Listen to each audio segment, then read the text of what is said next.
direct. Quoi? Bonsoir, c'est la police. Il est par là, s'il vous plaît. Il est par là. Là, par là, monsieur. Vous habitez où, monsieur? Vous habitez où? Pardon? Où? Montauban. Montauban? Montauban. Il y a une pièce d'identité pour vous, monsieur? Tes claques. Allez, hop. Qu'est-ce qu'il y a, monsieur? La voiture, elle est où, monsieur? J'ai pas de voiture. Allez, Jeannot, Jeannot. j'ai pas de voiture, monsieur. Bougez pas, bougez pas. Bougez pas, monsieur. Bougez pas. s'il vous plaît. Il est où votre véhicule, monsieur? Arrêtez. Arrêtez.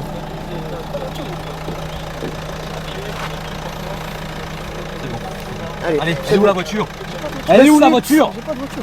Reste. J'ai pas de voiture.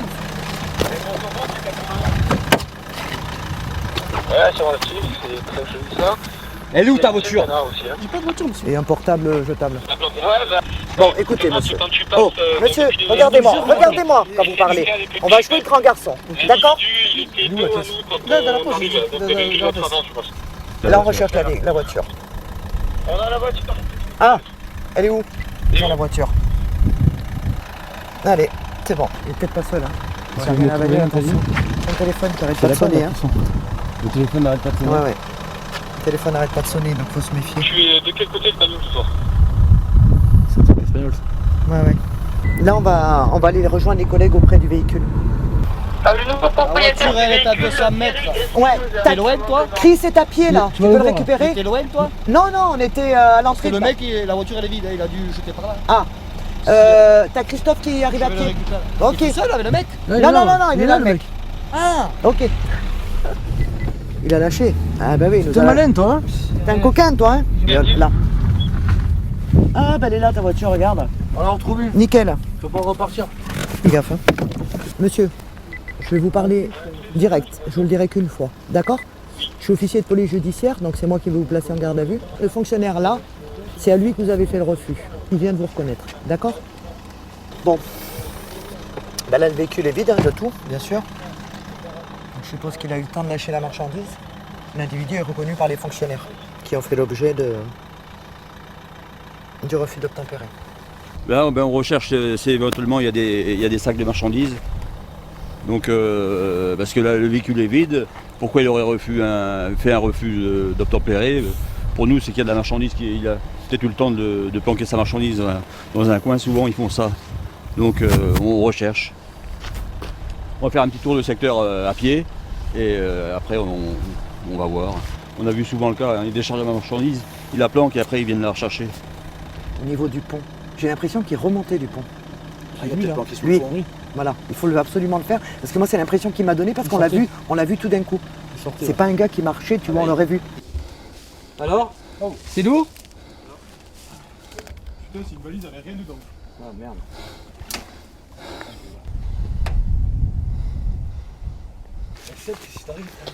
Ah, j'en chie.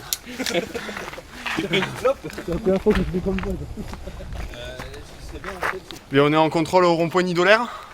C'est un rond-point où il y a un embranchement entre une voie de contournement du Boulou et une voie qui vient justement de ce village Le Boulou. Le véhicule se présente à notre hauteur, donc il fait mine de ralentir, accélère dans un second temps. Là on déclenche le dispositif DIVA qui permet de le faire ralentir, enfin, de lui percer les pneus avec une crevaison lente. Puis à ce moment-là le véhicule disparaît et on le retrouve quelques minutes plus tard, terré dans une petite traverse. Et voilà, et on en est là.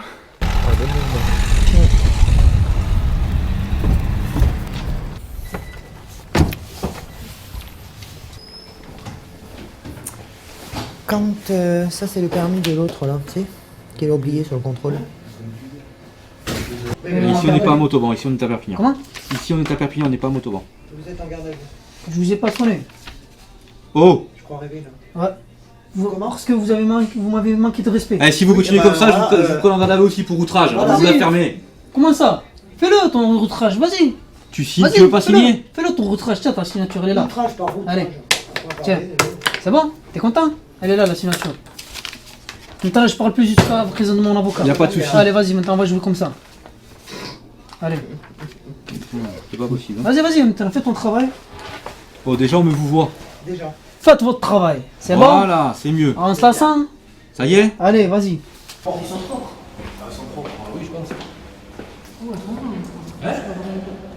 Je le porte, regardez.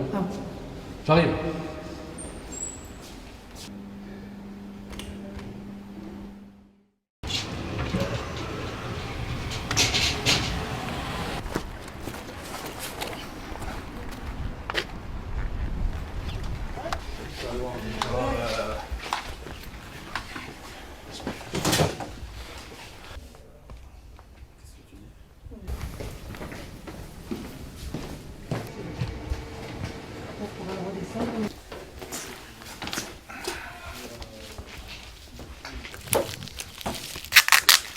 T'as pas un cutter, Christelle? 18 kilos, 500. D'accord. Tu fumes pas. Non, c'est violet, non. C'est cher. Bien violet. Donc vous saviez que vous le transportiez ou pas? Enfin, ce qu'il y avait à l'intérieur, vous le saviez? Qu'il y avait de la résine de cannabis? Oui, mais pas la... Pas la quantité? Voilà. D'accord, vous pensiez transporter combien? Je sais pas, je l'ai trouvé dans la voiture. C'est chef. Dans la voiture. Ça, j'ai déjà. Ah, c'est pas vous qui avez placé le sac dans la voiture, hein? Ok. La voiture, vous l'auriez gardée ou vous en auriez pris une autre? Non. Laquelle? La voiture qui transportait les stupes, c'est-à-dire le Citroën C5. Non, je la ramène à Montauban. Vous la remeniez à Montauban, d'accord. Donc il récupérait que la marchandise. Oui, que la marchandise. Est-ce que vous deviez percevoir quelque chose? Oui. Rien? Si, 2000 euros. 2000 euros? Parce que j'en avais besoin, c'est pour ça. Moi, je pense bien, oui. Donc vous venez de me dire que vous avez fait le transport parce que vous avez besoin des 2000 euros. Mais vous tout percevez entre 1200 et 1300 euros par mois. Oui, mais ça fait... Vous êtes en manque d'argent à ce point? Ça fait 3 mois que j'ai pas vendu une voiture. Ah, d'accord. Donc vous aviez besoin de cet argent pour vivre. Voilà. De cannabis, etc. Mais pas sur la quantité, apparemment. D'accord, vous en avez pas parlé. Donc ça fait 2 semaines. Il vous donne un numéro de téléphone, il a le vôtre, je suppose? Et bien c'est lui qui m'a donné le téléphone. D'accord, donc ça, c'est lui qui... Il vous a appelé quand, alors, pour ça? Il vous a appelé hier? Ou vous l'avez su 2-3 jours avant? Non, 2-3 jours avant. 2-3 jours avant? Donc c'est-à-dire vous êtes parti hier de Montauban ou de Toulouse, directement à la Jonquière. Voilà. Et il vous attendait sur le parking? Qui? Oui, celui qui a chargé la drogue. Non, quand je suis arrivé au Madame, moi, Ouais. je l'ai appelé au Gadieu de Toulouse. Après le Gadieu de Toulouse, il a appelé le mec qui m'a chargé la voiture. Et quand c'était pris, il m'a appelé, il m'a dit vas-y, sors, démarre. Ok. Vas-y. D'accord. Voiture. En attendant qu'il vienne. Je suis rentré dans le club. Dans le Madame. Ouais, dans le Madame. Ok. Et après, de 23h50 jusqu'à ce que vous partiez à 2h15, Il m'a appelé, il m'a dit vas-y, c'est bon, elle est prête, tu peux partir. il vous a appelé vers quelle heure? Et bien vers les 2h. Juste quand vous êtes, vous alliez pour partir. Voilà. D'accord. Vous, par contre, vous n'avez jamais eu de contact avec ce mec? Ah non, jamais. Je sais même pas c'est la couleur de ses yeux.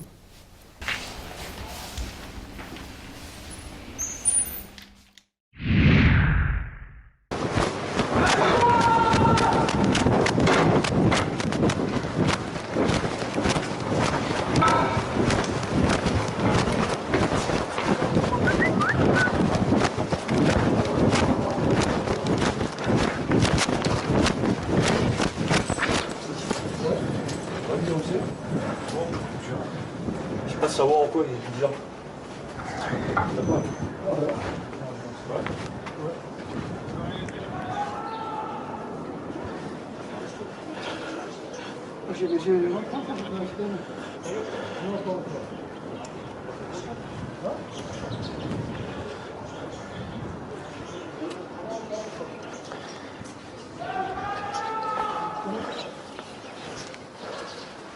L'autre, il avait eu le temps de rentrer, Mika, ou pas? Non, c'est lui qui s'est barré. C'est un acheteur. C'est dans un... Pardon, c'est lui qui s'est barré, putain.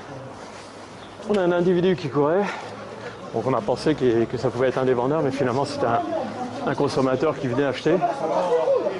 Donc on continue à progresser. Putain, ouais. Cigarette, c'est Lui, il était avec moi là, on était en train de manger des trucs, donc tu vois, faut pas le confondre, donc quoi que ce soit. Non, pour l'instant, qu'on ne faut pas. On fait un contrôle, monsieur. S'il n'a rien sur lui, il n'y a pas. Non, mais il n'y a pas de souci. C'est très bien, vous le disiez. Et on fait un contrôle, il n'y a pas de souci. Et s'il n'a rien sur lui, il n'y a pas de souci. On ne à des gens qui n'ont rien à voir. On peut pas. Comment voulez-vous qu'on sache aussi? On arrive, nous. D'accord, il n'y a pas de souci. Hey, Guillaume, Rafa, t'inquiète pas, il y a une bonne s'il n'y a rien, c'est bon après. Tu te laisses tranquille, Magdal, il n'y a rien, Magdal, voilà. Il n'y a rien. Hey, Guillaume. On est sur le point de revente et on a été annoncé bien en amont. À peine on a quitté la voiture, qu'on a été annoncé par des gens qui sont complètement à l'opposé, qui n'ont rien à voir avec le trafic en lui-même. Simplement, ils nous annoncent pour prévenir qu'on est là. Donc là maintenant sur le trafic de stupes en particulier, ils ont des gens qui sont payés à la journée, des gens qui sont recrutés bien souvent dans d'autres cités. Ils sont recrutés pour sauver les effectifs de police. Donc ils nous annoncent, ils ont différentes expressions pour nous annoncer. Et ça veut dire que si par n'importe où on pénètre, ils ont le don de nous reconnaître de très loin. Donc ils nous annoncent tout de suite. Et puis le dealer lâche sa marchandise et se barre dans un coin. Et puis tout le monde s'est parti et on peut pas les appeler. Et il y a aussi des gens qui nous annoncent comme ça, qui ne sont pas payés, juste pour le plaisir de nous annoncer, de faire capoter une intervention.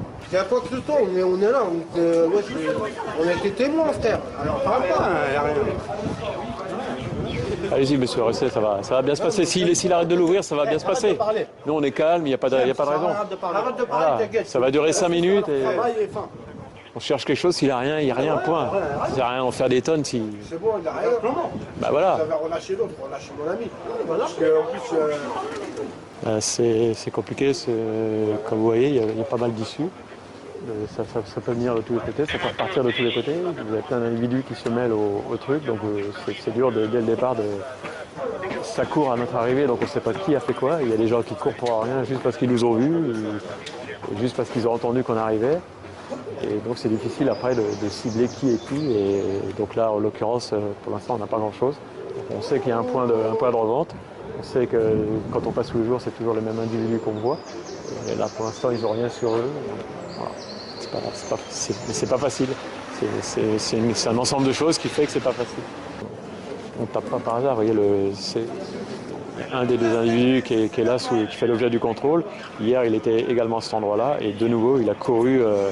Donc les collègues ont loupé hier apparemment également une prise. Et c'était les mêmes individus. Donc on se trompe rarement.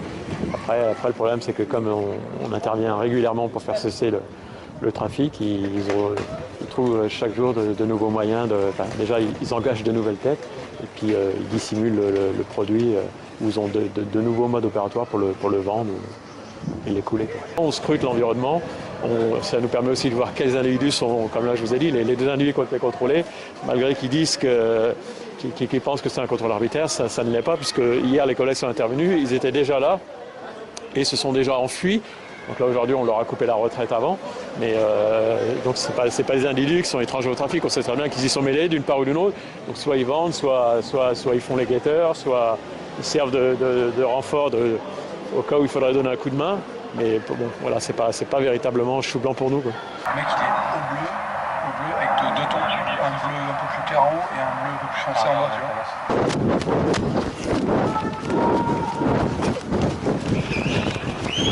vois. Donc là on a annoncé.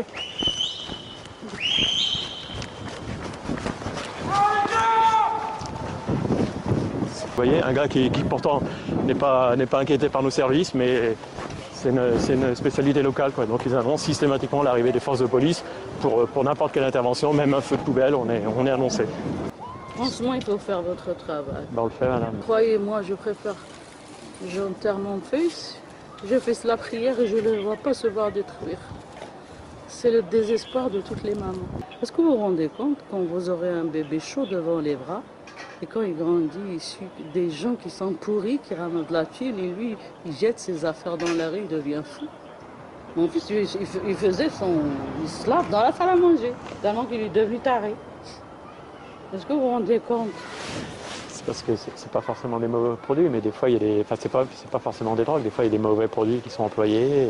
C'est un mélange. Ah Je sais pas c'est quoi, mais en tout cas, Ça rend les gens, il hurle, il casse ses mains, il fracture ses bras, tranquille. Pour lui, c'est normal. Ça provoque, on le sait nous, hein, tous les produits qu'ils consomment maintenant, ça provoque des lésions. Hein, mais le problème c'est qu'on leur dit, pour eux ils ne prennent pas ça en compte, hein, mais ils le payent plus tard. Hein. On sait, médicalement, on sait que ça provoque des lésions. Quand j'entends qu'ils font ça pour effacer la maladie, moi j'y crois pas. Parce que quand je regarde dans Internet, c'est comme les psychotropes et tout le bazar. Ah non, ça vous soigne 5 minutes, c'est tout. Ça. Il m'a dit hier, mon beau-fils, tu sais, il m'a dit, ton fils, il se rappelle même pas de l'alphabet. Est-ce que vous vous rendez compte? Oui, parce que là, ça fait pas longtemps. Les gens qui viennent comme ça, malheureusement, se confier, c'est pas souvent, parce que le problème, c'est que les gens ne peuvent pas. Parce que ils le payent les jours tout de suite. Donc une fois on brûle la voiture, une fois on brûle la porte d'appartement. Si les gamins sont scolarisés, on les harcèle. Et les gens finissent par craquer, par déménager. C'est pas facile de se confier à nous. Et c'est dommage parce qu'effectivement les gens voient tout ici. Il y en a plein, mais donc ça nous arrive quand on intervient pour d'autres choses, les gens en profitent. Et souvent qu'on nous glisse, vous devriez venir le soir à telle heure sur tel palier et tout ça. Mais ils ne font pas l'effort de venir spécialement pour nous dire ça. Ils profitent que quand on intervient. Tu vas pas me dire qu'il a déjà tapé? Putain, il a déjà tapé ou quoi là? Regarde, ça a tapé. Il vient vers nous, à gauche. À gauche, vite à gauche. Là-bas. C'est pas un vol portière,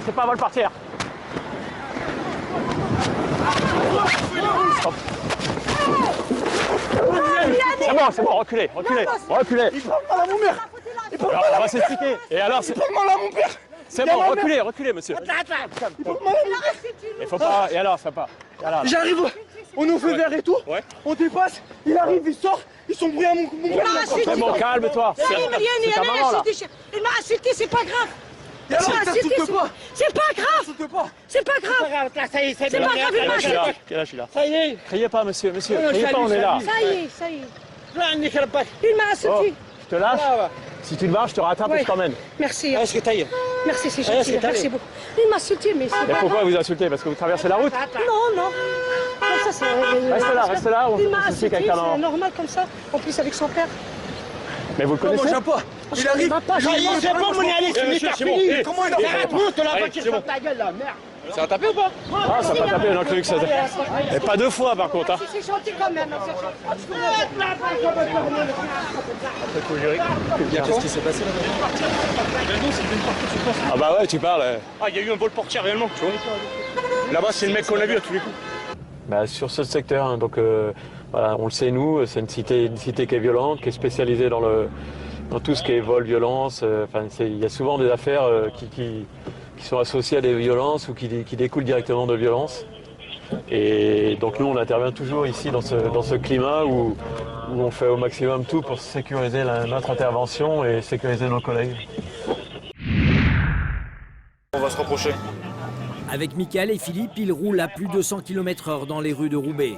Poste de police. Bien que la brigade soit sur les lieux 2 minutes plus tard, plusieurs voitures de police sont déjà là. Leurs collègues ont appréhendé 2 suspects. Et la surprise, il s'agit de mineurs d'à peine 14 ans, dénoncés par les voisins. Et comme des délinquants plus aguerris, ils finissent les menottes au poing. Le jeune garçon et son copain ont pénétré dans cette maison d'apparence modeste. Car derrière les briques rouges, c'est un magnifique loft, comme il y en a beaucoup à Roubaix. Un endroit que ces adolescents voulaient squatter avant de le cambrioler. La délinquance sur Roubaix, c'est quasiment 10-15 ans qui commence à monter dans les cambriolages, dans les vols de portables. Donc ça montre bien ce qu'on va faire actuellement. Et malheureusement, après, par la suite, ceux qui deviennent raisonnables ou ceux qui deviennent pires, qui montent au braquage. Mais bon. Pour l'instant, c'est des genoux. Ils se sont fait avoir.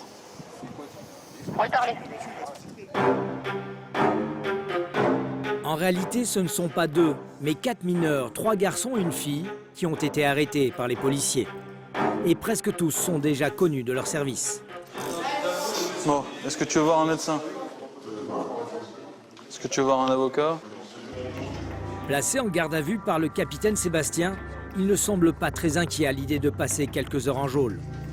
Vu leur âge, ils savent qu'ils ne risquent pas grand-chose. Comme ils ont un sentiment d'impunité, effectivement, ça devient un jeu, quoi.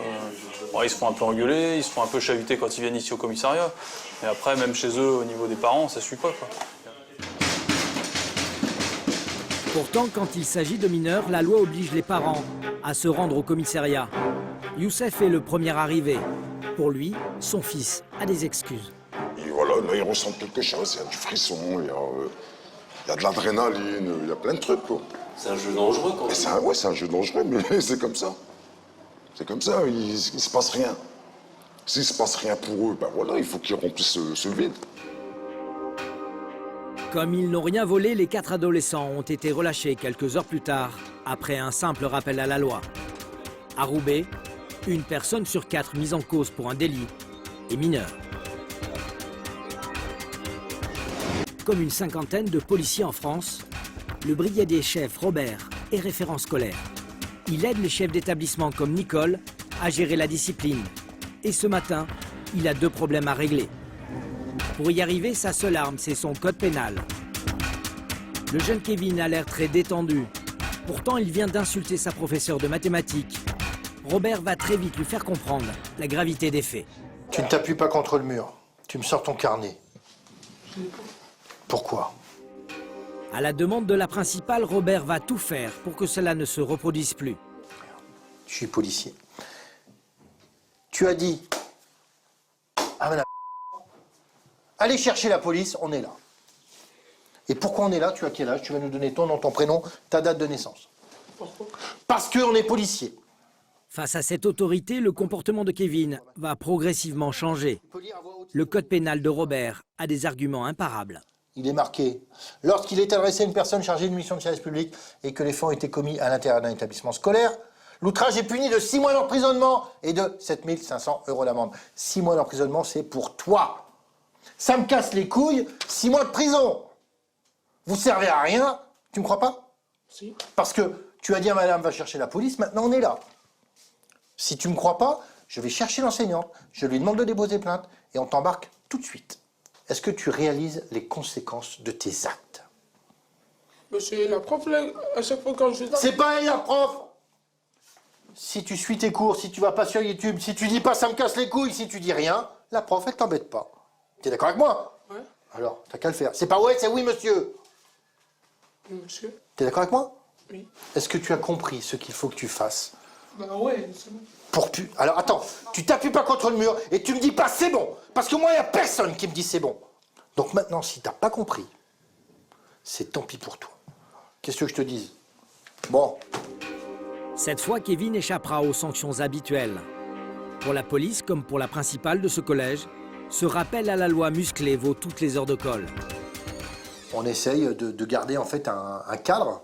Alors pourquoi j'élève la voix? Pour lui faire comprendre que c'est pas un gamin de 12 ans qui va commander. Pour les collégiens, le fait de voir venir des policiers référents dans l'établissement, ils sont extrêmement sensibles parce que ils n'ont plus très peur des adultes en général. Mais le fait de voir arriver le policier avec en main le code pénal, la loi fait peur aux enfants et là, ils réagissent. Dégradation, bagarre ou encore raquette, Robert ne chôme pas. Il intervient près de 600 fois par an dans les collèges et lycées du Grand Roubaix. Et de plus en plus souvent à cause des problèmes de diffamation sur les réseaux sociaux. Ce qui est rigolo, c'est que, en fait, l'an dernier, forcément, ils m'ont vu quand je suis passé pour les problèmes d'Internet, et là, c'est un problème d'Internet. Bonjour. Si Robert est dans cette classe, c'est que certains élèves ont posté une vidéo sur Facebook où ils insultent leur professeur. Un délit passible d'amende. Il va leur prouver, là encore, code pénal à l'appui. En France, un mineur est pénalement responsable à partir de 13 ans. Ça veut dire quoi? Ça veut dire qu'à partir de 13 ans, un mineur peut aller en garde à vue. Ça veut dire qu'un mineur peut aller en prison. Si les faits sont suffisamment graves pour le faire. Le code pénal, la Bible de Robert, il le maîtrise parfaitement. Si je dis une bêtise, tu lèves la main, d'accord? Donc tu vas lire en même temps que moi, ici, 433.5 du code pénal. Puni de 7 500 € d'amende, c'est ça? Pour les parents. Les paroles, gestes ou menaces les écrits ou images de toute nature adressés à une personne chargée d'une mission de service public et de nature à porter atteinte à sa dignité ou au respect dû à la fonction dont elle est investie. Tu sautes un paragraphe, l'outrage est puni de 6 mois d'emprisonnement et de 7 500 € d'amende. Alors, ça, c'est rigolo la vidéo que tu as mis là. On fait quoi? On demande à ton enseignante de déposer plainte? Il y a marqué... donc tes parents vont payer l'amende. Tous ceux qui ont marqué, les personnes qui aiment ça, ceux qui font des commentaires, c'est pareil. Vous êtes complices. Tous les référents scolaires n'ont pas la même méthode que Robert. Pourtant, ici à Roubaix, aucun parent n'a jamais trouvé qu'il allait trop loin. Nous avons voulu savoir si la remontrance avait été utile au jeune Kevin. Avec le policier, nous nous sommes rendus quelques semaines plus tard dans ce quartier populaire pour rencontrer son père. Quand il est rentré à la maison, ça l'a donné à réfléchir. Et là, je vois qu'il part sur de bonnes bases. Donc... Vous comprenez bien que j'ai pas envie de revenir plusieurs fois au collège parce qu'il fait des bêtises. Comme il est en 5e, si dans 2 ans et demi, vous m'appelez pour me dire qu'il a eu son brevet et puis me dire que vous êtes content, bah là, je pense qu'on aura gagné quelque chose. Ouais, gagner quelque chose, ouais. Bah, c'est ça qui est important. C'est un grand pas pour lui déjà. Non? Donc il faut te prouver à toi-même que tu vaux mieux que ça. Hein? Robert semble avoir remis le jeune Kevin sur de bons rails. Au revoir. Au revoir. Au plaisir de plus te voir. Ouais. Au revoir. Un nouveau genre de prévention qui pourrait peut-être réussir à faire chuter la délinquance de la ville.